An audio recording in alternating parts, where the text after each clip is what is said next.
Fue en 1884 cuando un pequeño velero zarpó desde Gran Bretaña por la ruta atlántica del sur hacia Australia. Lo tripulaban 4 personas cuya misión era entregárselo a su nuevo dueño. Navegaron durante un mes sin mayor problema. Cruzaron el Ecuador por ahí del 17 de junio y casi inmediatamente después el yate fue sacudido por una serie de tormentas. Esto ocurrió más o menos por las islas de Santa Elena y Tristán. Y bueno, antes de rodear el Cabo de Buena Esperanza al sur de África, el bote ya estaba inservible. Los 4 tripulantes se salvaron. Se subieron al bote salvavidas. Eran el capitán Tom Doddle, Edwin Stephens, Edmund Brooks y un muchacho que solo tenía 17 años. De hecho, para que lo admitieran en el velero, tuvo que mentir. Dijo que tenía 18 años. Su nombre era Richard Parker. Así, en ese pequeño bote, lograron sobrevivir durante más de 3 semanas, alimentándose de una tortuga que habían logrado capturar. A pesar de que hicieron cosas como beber su propia orina para intentar menguar la deshidratación, pues era muy duro. Parker, el muchacho más joven, no pudo evitar beber agua de mar y pues esto lo enfermó. Después, la carne de tortuga se acabó y considerando que el joven Grumet, o sea el muchacho, estaba ya enfermo al punto de que creían que moriría en poco tiempo, Doddle y Stephens decidieron pues matarlo para alimentarse con su cuerpo. Fue Dudley quien apuñaló a Parker y los 3 sobrevivientes bebieron su sangre.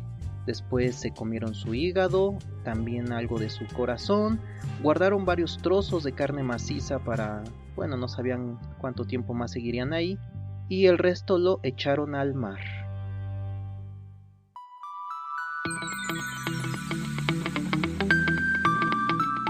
Hola, en este episodio, como lo habrás notado, te hablaré un poco de comidas exóticas. De la más exótica que puedes llegar a probar. Ya sea por gusto al paladar, por necesidad, por asuntos religiosos, comer carne humana todavía es inusual y sin embargo se hace todos los días. Hay quien dice que es lo único que nos separa realmente de perder nuestra humanidad.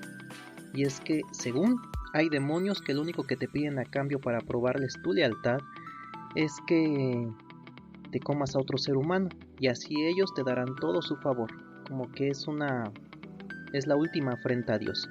Pero vamos por partes. Yo soy Alex Vera y esto es lo objetivo de lo subjetivo del canibalismo.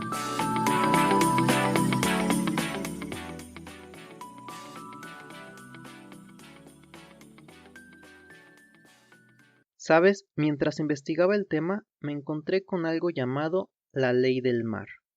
Y parece ser una serie de reglas, conocidas pero que no están escritas, como eso de que en caso de que un barco vaya a naufragar, se vaya a hundir, el capitán debe de hundirse también con su propia nave. Pues parece que también hay algo parecido en caso de que quedes varado en el barco sin alimento o en un bote salvavidas.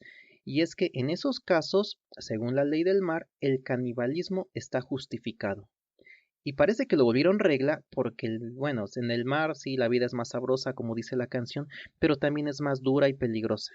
Si recuerdas, en el episodio de Piratas del Proyecto Oz, ya te conté sobre Francis L'Ollonais, el pirata que gustaba de practicar canibalismo a sus prisioneros. Aunque en su caso no era precisamente por hambre, era cuestión de estatus. Cuando hablas de canibalismo, lo primero es voltear al mar, pues está plagado de historias documentadas, como la historia del Essex. Este navío partió de Nantucket en 1819. El plan era que hiciera un viaje que durara 1 año y 3 meses hacia las zonas de caza de ballenas en el Pacífico Sur. Pero exactamente el 20 de noviembre de 1820, el Essex fue embestido por dos veces por un cachalote, lo que provocó que se hundiera. Sí, el barco era un ballenero y el cachalote solo se defendió, así que bien por él, en mi opinión.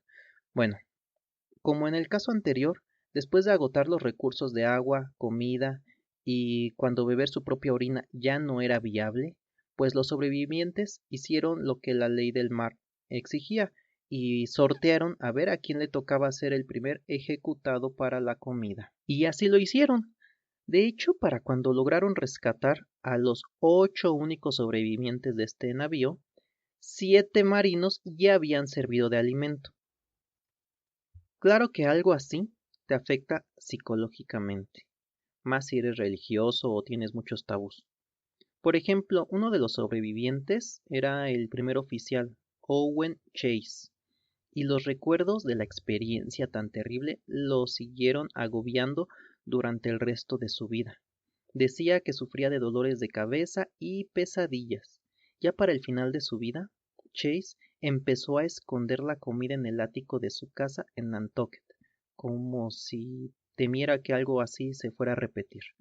Bueno, un dato curioso es que este mismo hombre escribió un relato del desastre.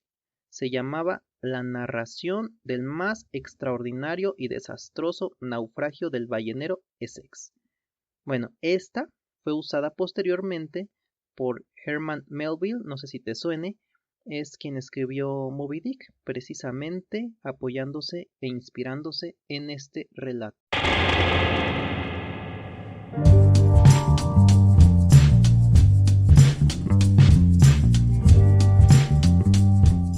Fue en diciembre de 1809 cuando el Boyd, un bergantín, o sea, un barco de casi 400 toneladas que transportaba más que nada convictos, zarpó desde Sydney, en Australia. Su intención era llegar a la península de Nueva Zelanda, e hizo dicho viaje sin mayor problema. 3 días después de que arribaron, el capitán John Thompson, su primer oficial, y otros 3 marinos salieron en canoas, siguiendo las canoas de unos nativos maoríes. Estos los iban a guiar porque querían aprovechar el capitán y sus marinos su estancia en Nueva Zelanda para buscar árboles kauri, así que siguieron a los nativos hasta la entrada del río Caeo. Mientras esto sucedía, el resto de la tripulación se quedó en el barco con los pasajeros, preparando el navío para su regreso a Inglaterra. Bueno, el asunto es que cuando los botes estaban ya fuera del alcance visual del Boyd, los maoríes, se voltearon y atacaron a los marinos. De hecho, los mataron a palazos y con hachas. Después los maoríes se dividieron en 2 grupos. El primer grupo se encargó de quitarle la ropa a las víctimas y después se los llevaron a su aldea, donde prepararon una pequeña ceremonia con cantos, esperaron que se reuniera la tribu y empezaron a comérselos. El otro grupo, que se había quedado, se colocó las ropas, esperaron a que cayera la noche y se acercaron a un costado del Boyd. Los tripulantes no reconocieron, así que los recibieron bien. Lo que no sabían los tripulantes es que otras canoas maorí estaban esperando la señal para atacar. Ya habían rodeado el navío. Y de pronto, se les fueron encima.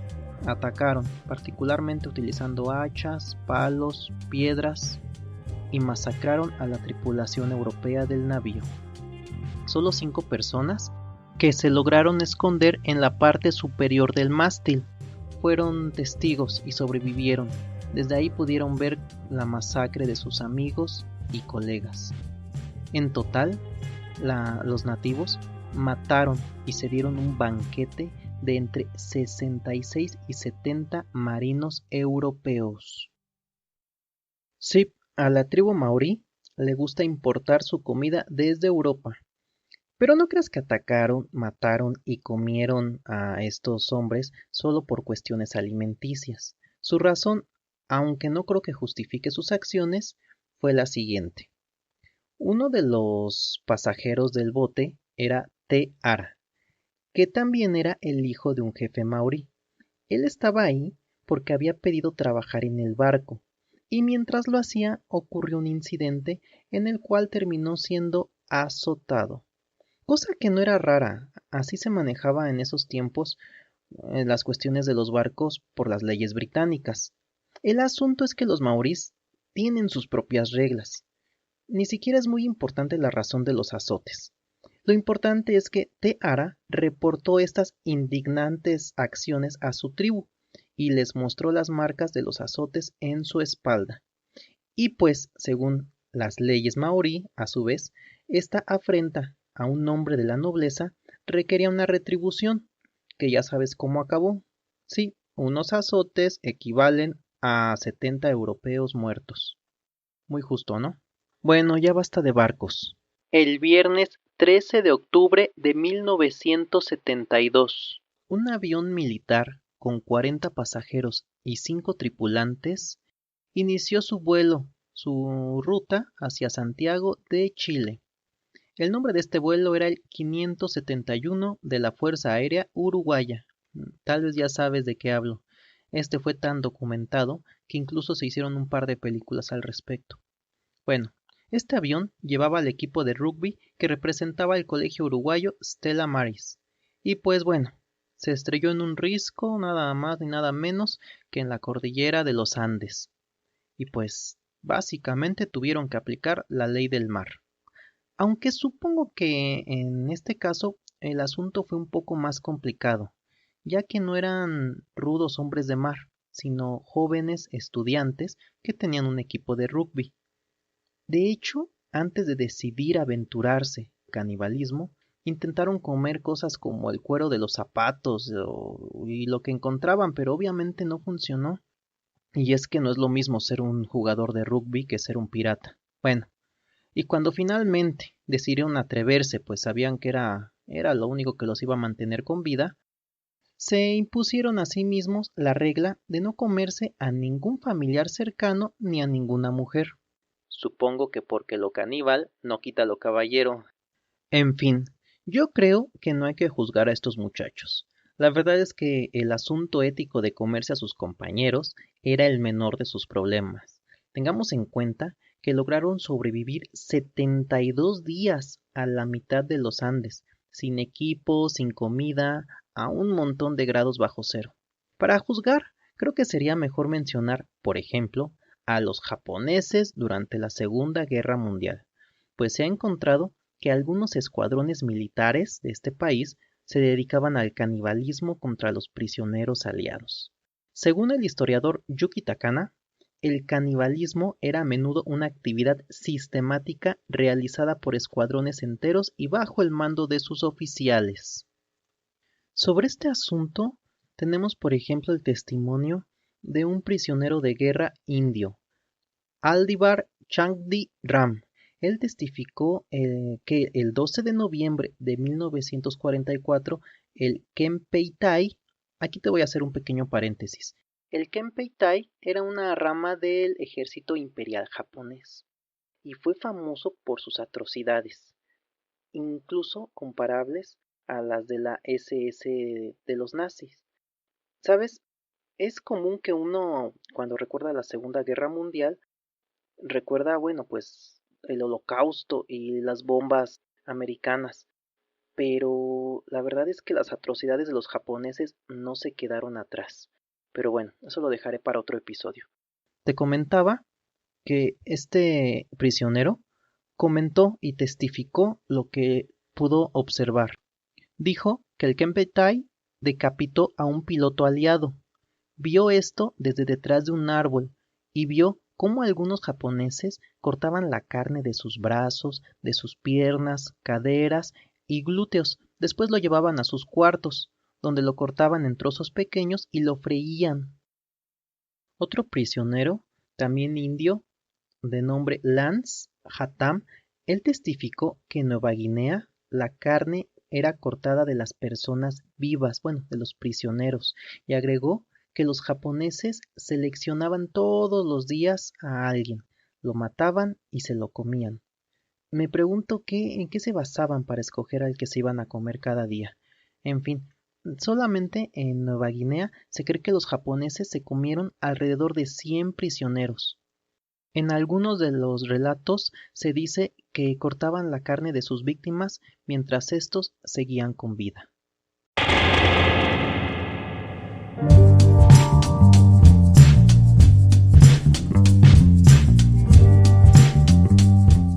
Fue a través de un chat de internet que Armin Meiwes se citó con Bernd Jürgen Brands para una loca sesión de sexo sadomasoquista.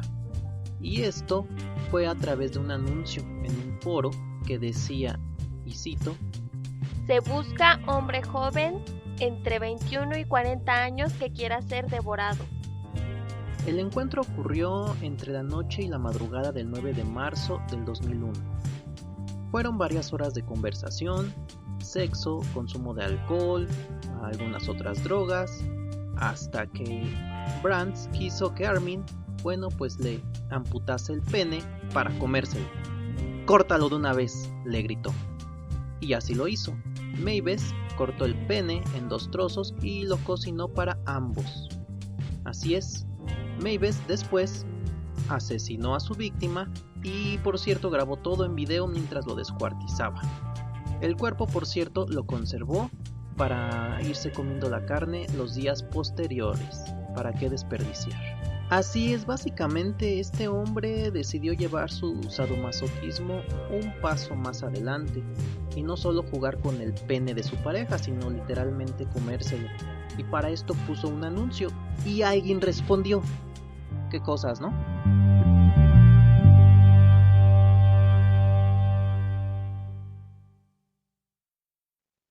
El 11 de junio de 1981, Issei Sagawa era un estudiante en París. Invitó a René Hartevelt a cenar a su casa. La intención, según, era para conversar sobre literatura. Después de que llegó su amiga y de que ésta rechazase sus insinuaciones reales, él, pues le disparó en la nuca con un rifle del calibre 22. Después desmembró el cuerpo de la mujer para comérselo, primero por los glúteos. Esto lo relató él mismo, por cierto, porque decía que la grasa humana tiene un color semejante al maíz. Durante los 2 días siguientes, continuó comiendo varias partes del cadáver y describió a la carne humana como una del tipo suave y sin ningún olor especial. Después, metió los restos en 2 maletas con la intención de tirarlos en el bosque de Boulogne, a las afueras de París. Pero ahí mismo fue detenido por la policía francesa. ¿Sabes? De este último caso que te acabo de contar, creo que lo más interesante está en la resolución, no como tal en el acto de canibalismo. Mira, primero, cuando lo arrestaron y lo llevaron frente a un juez, él declaró cosas como: desde hacía tiempo tenía ganas de comérmela. Y después de una declaración así, pues claro que le hicieron un análisis psicológico y fue declarado, obviamente, pues demente, y lo juzgaron como tal, por lo que en vez de cárcel lo recluyeron en un hospital psiquiátrico ahí en París. Unos meses después, Issei contrajo una enfermedad que en realidad no era nada más que una inflamación intestinal, pero fue mal diagnosticada. Bueno, muy mal diagnosticada porque la describieron como encefalitis, lo que significaba que tenía pocas semanas de vida. Con este asunto de argumento, el padre del asesino de Issei, que era un hombre con influencias, por cierto, pidió a la corte que fuera trasladado a Tokio, donde, aceptaron porque pues tenía pocas semanas de vida y la corte dijo, pues sí, ya, ¿qué más da? En Tokio fue recluido en una institución psiquiátrica de la cual, pues lo dejaron salir al poco tiempo, pues el psiquiátrico realmente era una excusa para llevarse a su hijo de las cárceles de Francia. A pesar de esto, el gobierno francés siguió sin oponerse al traslado ni a nada, pues suponían que de todas maneras solo tenía pocas semanas de vida. Lo llevaron entonces al hospital Matsuzawa en Tokio y pues no murió. Por cierto, todavía vive y es su hermano quien cuida de él. Como habrás notado, cuando quitamos los naufragios y los avionazos, o sea, la ley del mar, en cuanto al canibalismo se refiere, lo que aparecen son los asesinos, hombres que cometen este acto no por necesidad, sino por sus propias razones, como por ejemplo Andrei Chikatilo, que también es conocido como el carnicero de Rostov, a quien se le saben 53 asesinatos, y los especialistas creen que él fue motivado por su propia impotencia sexual, Por eso se comía las partes blandas de los cuerpos de sus víctimas. También tenemos casos incluso aquí mismo en México, como el de José Luis Calva, también conocido como el caníbal de la Guerrero. Cuando lo detuvieron en su casa, en La Guerrero, allá por 2007, la policía encontró en su armario el tronco de Alejandra Galeana Garavito, que era su esposa y madre de sus 2 hijos, a la que había descuartizado, y uno de sus antebrazos estaba recién frito en una sartén. Y como este podemos seguir, por ejemplo, hay otros más famosos como Albert Fish, quien fue un asesino en serie también conocido como el vampiro de Brooklyn. Él declaró que había abusado de más de 100 niños y era sospechoso de al menos 5 asesinatos. Una de sus víctimas, que era una niña de 10 años, a la que le cortó la cabeza, partió su cuerpo en dos y después tardó 9 días en comérsela. Y la lista sigue. Pero de estos asesinos tan especiales hablaremos en otro capítulo. Por lo pronto quiero mencionarte otro tipo de caníbal, uno de tipo zombie. Ocurrió en la mañana del 26 de mayo de 2012. El nombre de esta persona es Rudy Eugene, tenía 31 años. Condujo a Miami Beach. Después de pasar unos 30 o 40 minutos en el sitio, y esto lo sabemos porque quedó grabado en videos de seguridad, él salió de su coche y caminó.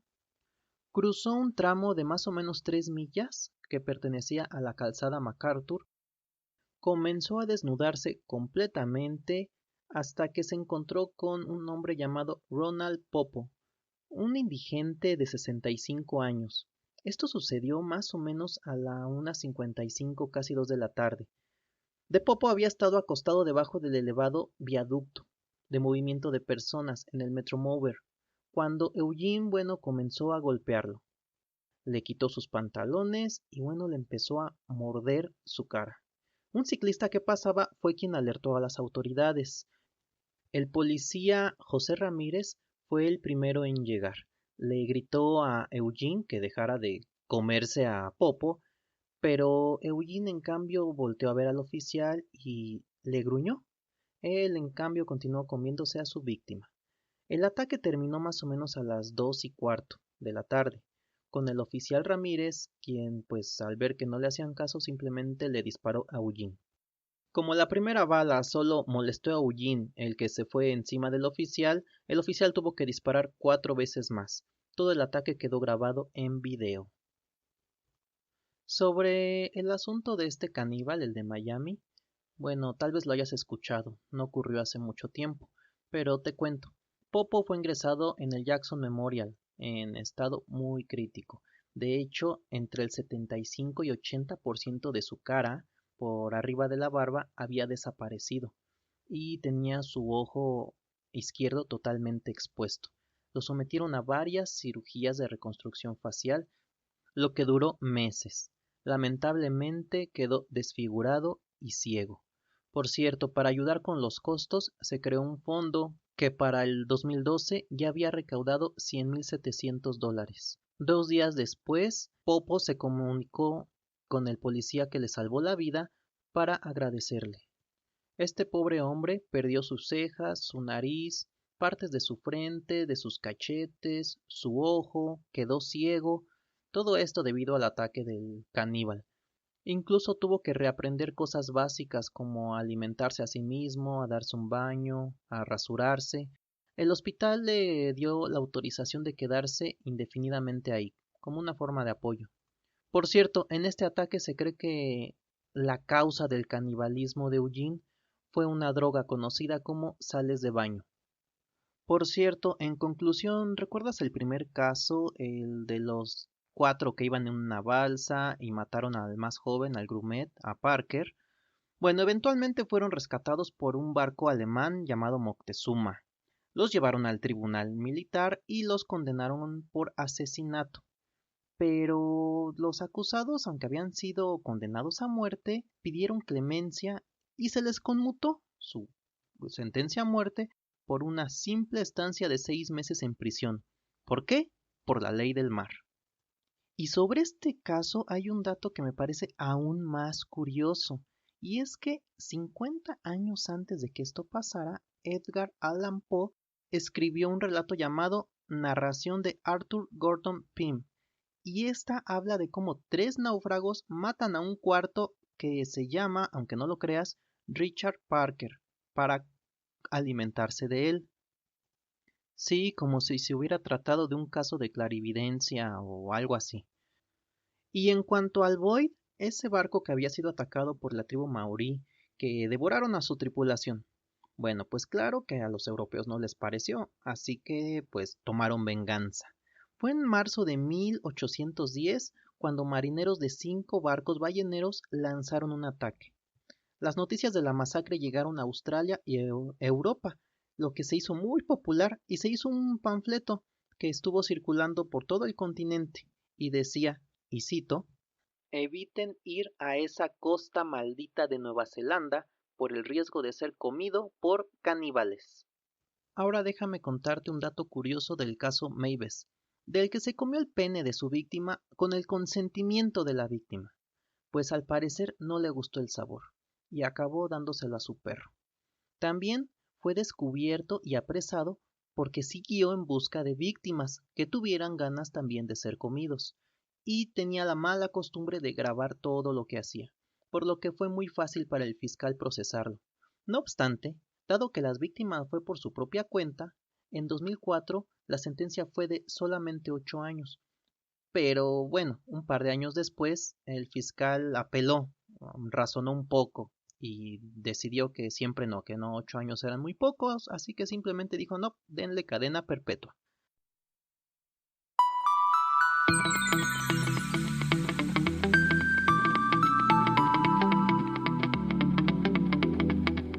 Bueno, como verás, historias de canibalismo reales abundan, las causas varían, desde la supervivencia, la locura, la droga, costumbres nativas. En cualquier caso está súper estigmatizado. El tema es muy amplio y no solo los humanos gustan de comer carne de humanos. Y no me refiero a los gusanos que se comen al morir nuestros cuerpos. Hablo de los críptidos. Y no me refiero precisamente con críptido a que venga un monstruo o un animal desconocido a comer a un humano. Me refiero a que tú mismo te conviertas en uno. Y es que, según los relatos, todo empieza con un incontrolable deseo de comer carne humana, así de la noche a la mañana.